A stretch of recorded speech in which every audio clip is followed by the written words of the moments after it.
pitch of that particular stop. So if I'm playing something that says 8 feet, what does 8 feet actually mean?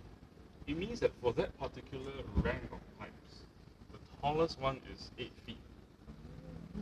Yeah. Okay? So if I pull this one that says 4, the tallest pipe is 4 feet.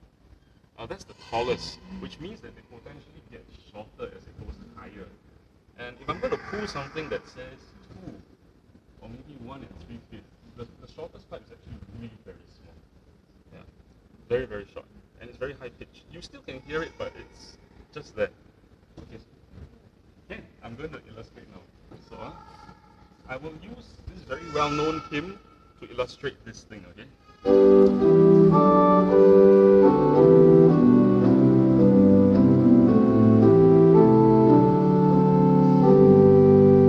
So this is your normal singing pitch.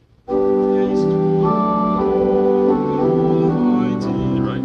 Now if I pull a 4 foot, it becomes brighter. Okay, man, I'd like you to push it in and then pull it out. Okay, you pull it out for me. Okay, so just put your hand there, and when I say pull, you pull. Don't pull it, huh?